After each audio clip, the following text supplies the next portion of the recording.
Line لمبی ہے، وہ بھی لائن لمبی ہے، کہاں جائے؟ آخر دیکھا کہ بہت مختصر سی جلدی جلدی لوگ گزر رہے ہیں. اچھا یہ کون ہے؟ کہا یہ حسین والے ہیں. چاہا کہ لائن میں لگے، روک دیا فرشتوں نے. اب بہت پریشان ہوئے. اتنی دیر میں آقا تشریف لے آئے. آقا سے انہوں نے خوشامد کی، سفارش کی. آقا نے کہا ایک دن ان کے گھر میں مجلس تھی، کوئی ذاکر نہیں تھا، تو یہ کتاب لے کے بیٹھ گئے تھے. انہوں نے چند جملے ذکر کے کہے تھے، لہٰذا ان کا شمار میرے ذاکروں میں ہوتا ہے اور یہ اسی دروازے سے جائیں گے. سبحان اللہ سبحان اللہ. لہٰذا اس امید پر کہ ساری زندگی کی کوششیں ہدر چلی جاتی ہیں، تو صرف ایک دروازہ کام آتا ہے، جو دروازہ حسین کا دروازہ ہے. بخشش کے لیے، اپنے لیے بھی اور اپنے گزر جانے والے مرحومین کے لیے بھی. ان مجالس اعزا کا سب سے بڑا فائدہ یہی ہے کہ یہ حاضرین کی سماعتوں کو فائدہ پہنچاتی ہے اور مرحومین کی ارواح کو ان کی قبروں میں عالم برزخ میں فائدہ پہنچاتی ہے. اور شاید ہی دنیا کا کوئی ایسا کام ہوگا جس سے دوہرے فائدے حاصل ہوتے ہیں. واہ واہ. زندہ کو فائدہ عام طور پر بہت سے ذرائع سے پہنچایا جا سکتا ہے، لیکن گزر جانے والوں کو جو دنیا میں نہیں ہے، جن کے اعمال کا سلسلہ بظاہر منقطع ہو چکا ہے، یہ مجالس اعزا اور یہ فرش اعزا ان تک فائدہ پہنچانے کا بہترین ذریعہ ہے. اور یاد رکھیے یہ فائدہ ایک طرفہ نہیں ہوتا. جب ادھر سے ہماری کوششوں کے ذریعے سے ثواب پہنچتا ہے عالم برزخ میں، تو یقیناً ان مرحومین کے دہن مبارک سے، ان کی ارواح سے دعائیں نکلتی ہوں گی جو ہماری سعادت کا ذریعہ، ہماری کامیابی کا ذریعہ، ہماری بخشش کا ذریعہ، ہماری ترقی کا ذریعہ، ہماری دنیا میں آگے بڑھنے کا ذریعہ اور آخرت میں ہماری مغفرت کا ذریعہ بنا جا سکتی ہے. بے شک. عزیزان گرامی، ولی نعمت کے سامنے زبان کھولنے کا موقع مل جائے بہت بڑی سعادت ہے. عام طور پر کوئی بڑا دیکھ رہا ہو تو لوگ خوف محسوس کرتے ہیں، لیکن قرآن مجید کی آیت کریمہ آپ حضرات کے ذہن میں ہے، علم یعلم بأن اللہ یرا. کیا انسان یہ نہیں جانتا کہ خدا دیکھ رہا ہے؟ اسے عام طور پر خوف کے ماحول میں بتایا جاتا ہے کہ انسان ڈرے، گناہ کرتے ہوئے ڈرے، کوئی کام انجام دیتے ہوئے ڈرے کہ خدا دیکھ رہا ہے. لیکن صاحبان معرفت، عشاق، خدا والے کہتے ہیں کہ خدا دیکھ رہا ہے، اس سے بڑھ کے کیا ہو سکتا ہے؟ سبحان اللہ سبحان اللہ. چونکہ ہمارے اس عمل پر خدا کی نظر ہے، اس سے بڑی سعادت کیا ہو سکتی ہے؟ سبحان اللہ. اور غالباً سرکار سید الشہداء نے بھی سرزمین کربلا پر قربانی پیش کرتے ہوئے یہی فرمایا تھا، بار الہ تو دیکھ رہا ہے.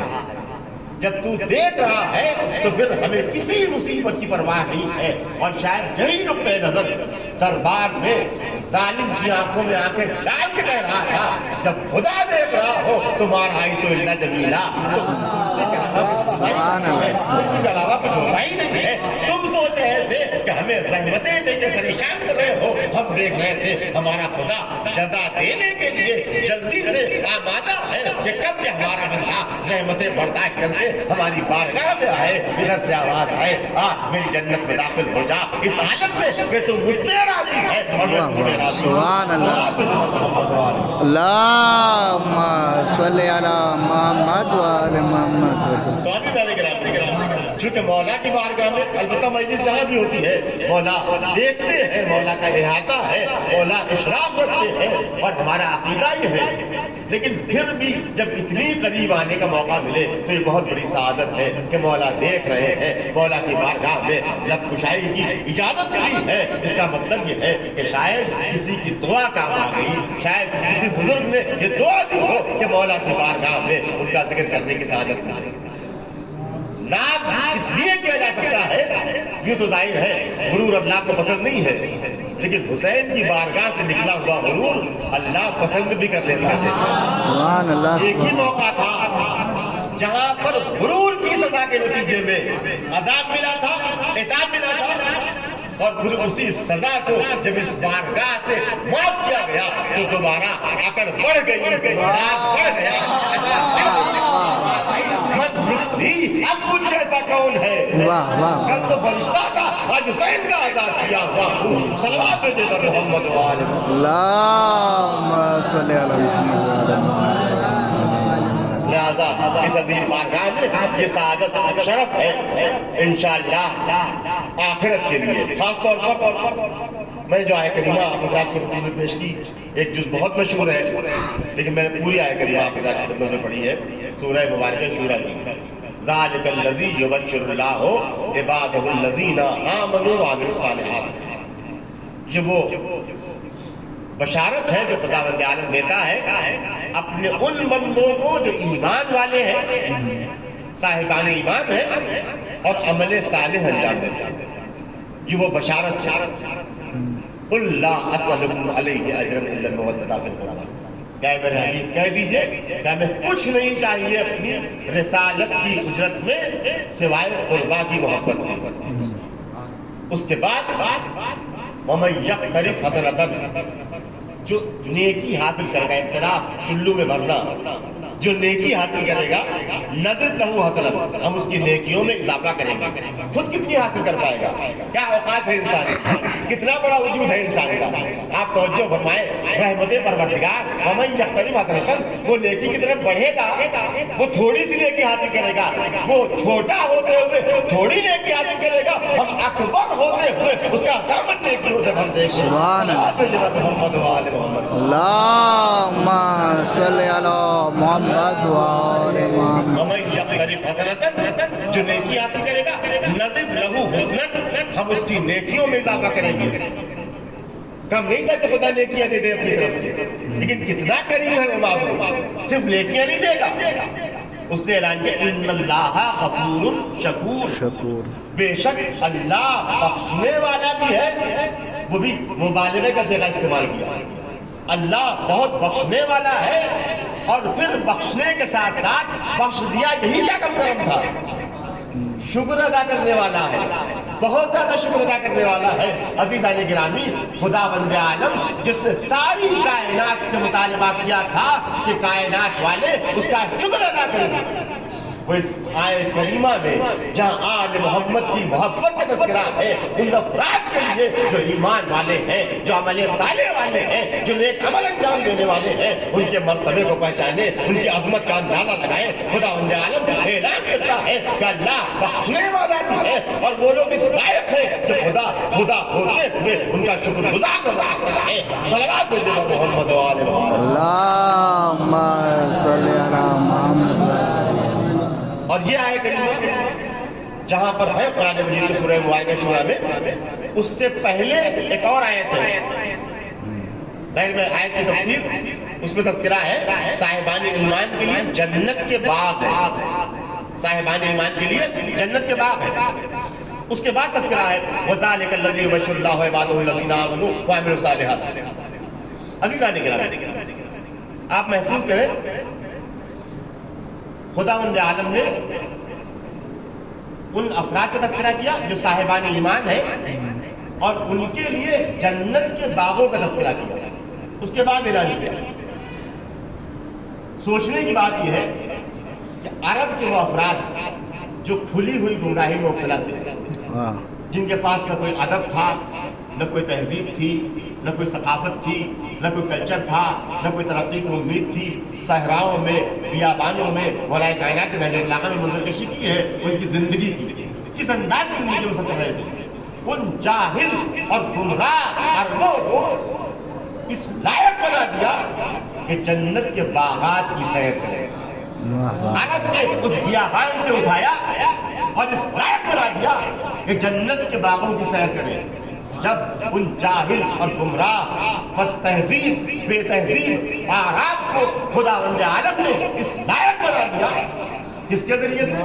اپنے حبیب کے ذریعے سے، اپنے محبوب کے ذریعے سے، ان کی زحمتوں کے ذریعے سے. تو اب یہ ذمہ داری ہے اس امت کی نہیں کہ اپنے حبیب کا شکر ادا کرے، اپنے حبیب کا شکر ادا کرے. کوئی ایک گھونٹ پانی پلا دے پیاسے کو، پلٹ کے کہتے ہیں شکریہ.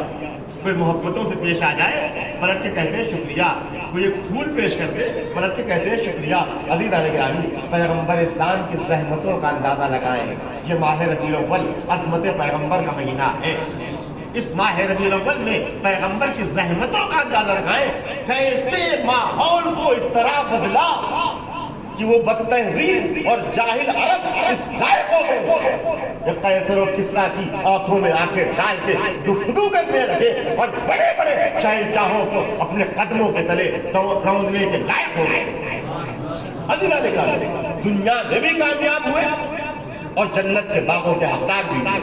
تو حق بنتا تھا کہ اس نبی کی زحمتوں کا خیال کرتے ہوئے اس کے لیے اجرت کی صورت پیدا کی جائے، لہذا اجرت کا مطالبہ اور اجرت دینے کا مطالبہ امت کی طرف سے ہوا روایات کے مطابق۔ اب آج ایک نزاکت ہے یہ قرآن مجید میں، قرآن مجید کے میں ایک سورہ شورا ہے اور ایک سورہ شعراء ہے۔ سورہ شعراء کی تقریباً 109 آیتوں سے لے کر 127 آیتوں تک غالباً دیگر انبیاء کی زحمتوں کا تذکرہ ہے اور ان کے مطالبہ اجر کا تذکرہ ہے۔ اس میں عام طور پر تمام انبیاء نے جن انبیاء کا ذکر کیا ہے قرآن مجید میں، عام طور پر ان اجر الا للہ، ہمیں کچھ نہیں چاہیے، ہمارا اجر خدا کے پاس، ہمیں کچھ نہیں چاہیے، ہمارا اجر خدا کے پاس۔ کسی نے اپنے لیے کسی اجر کا مطالبہ نہیں کیا۔ ایک آدھ جگہ پہ تذکرہ ہے کہ ہمارا اجر یہ ہے کہ تم اطاعت گزار بن جاؤ، تم عبادت گزار بن جاؤ، یعنی اگر مطالبہ ہے بھی تو وہ تمہارے لیے۔ جیسے ایک شفیق استاد جب اس کی زحمتوں کا تذکرہ کرتے ہیں، گھر والے پیرنٹس سے بچہ کبھی خود احساس ہوتا ہے تو کہتا ہے میری ساری زحمتوں کا شکرانہ یہ ہے کہ تم پڑھ لکھ کر ترقی کر جاؤ، تم آگے بڑھو گے، ہماری زحمتیں وصول ہو جائیں گی، ہماری محنتیں وصول ہو جائیں گی۔ تو اگر انبیاء نے مطالبہ کیا بھی ہے تو ہماری اطاعت، یعنی ہم اطاعت گزار بن جائیں، ہم عبادت گزار بن جائیں، اتنا ہی مطالبہ ہے۔ کسی نبی نے اپنے قرابت داروں کی محبت کا مطالبہ نہیں کیا، لیکن ہمارے حبیب کا جہاں پر ہمارے نبی کا تذکرہ ہوا تو قرآن مجید میں دو طرح کے اجر کا تذکرہ ہے۔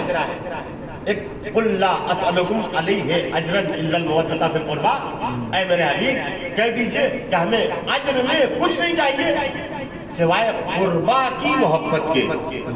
قربا کی تفصیلات سے آپ ذرا واقف ہیں۔